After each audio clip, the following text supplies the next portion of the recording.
Hi friends, this is your advocate Sushant P.K. Maggu. Let's talk about police brutality. It is time and again been observed that people contact me and tell me that, sir, we are facing police brutality. When we go to the police station, we get to hear a lot of abuses and sometimes even manhandling. Now, is this right? Is this correct? What can we do against such a thing? Now, we have plenty of multiple judgments which have already stated the police brutality. Tukaram versus State of Maharashtra is one of them, 1979, I suppose. But there are many more judgments on this, where in particularly in that judgment, the police were being acquitted. But we have observed this very commonly, that this is a part and parcel of the duty also. It happens, I mean, out of the box of the ambit of law, because of course the police is not allowed to manhandle anybody, to abuse anybody. But is it that being a government officer or a government servant, you are privileged to do so? You know that you can misuse the power, you can do as you want, because you are under the government roof, and you know that what is going to happen.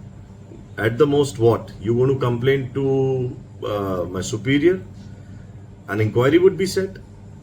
And I do agree to a portion of this as well, that you are going to complain this to the superior. Does the superior not know that this is all happening in the police station? This does happen, manhandling, abusing, this, that, all foul language is being used. I mean, obviously they would be aware of such a thing. So it is something as that in the same department you are setting an inquiry on your junior, and you know that this is all fine, this is part and parcel. I fail to understand one more thing, that why don't we have such a law where if unnecessarily or without any cause, or maybe with a cause as well, police is not supposed to manhandle. But if suppose a policeman has given you a slap on your face for no good reason or for a good reason, maybe whatever, he didn't like your face, your attitude, or whatever the thing may be, what can you do?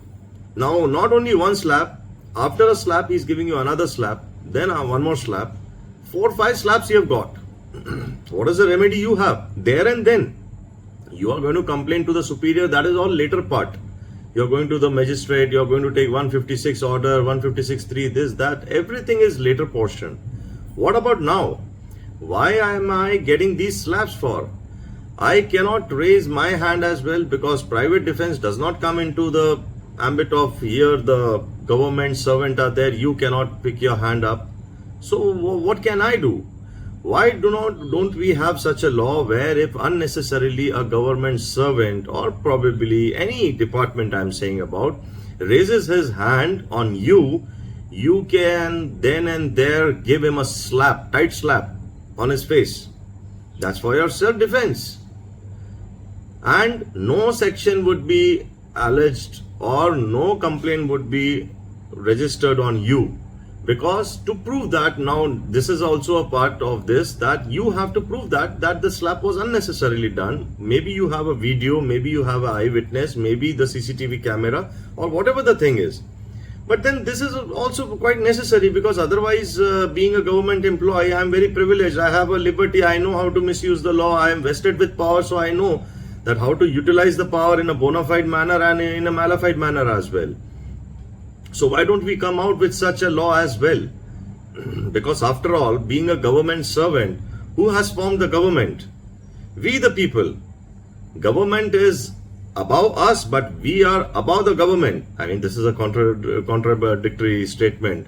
But then yes, no doubt, we know that government is more stronger and it is above us. We have to obey and order all the order of the government, whatever they say, this and that. But who has formed the government? We, the people, have formed the government.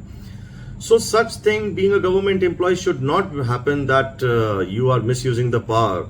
And you should know your place as well, that you cannot, that means you cannot. If you do so, The opponent has the equal and same right to do the same act what you have done.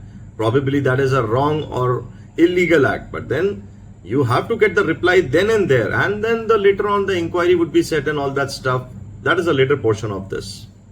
So friends, this is something I wanted to share with all of y'all.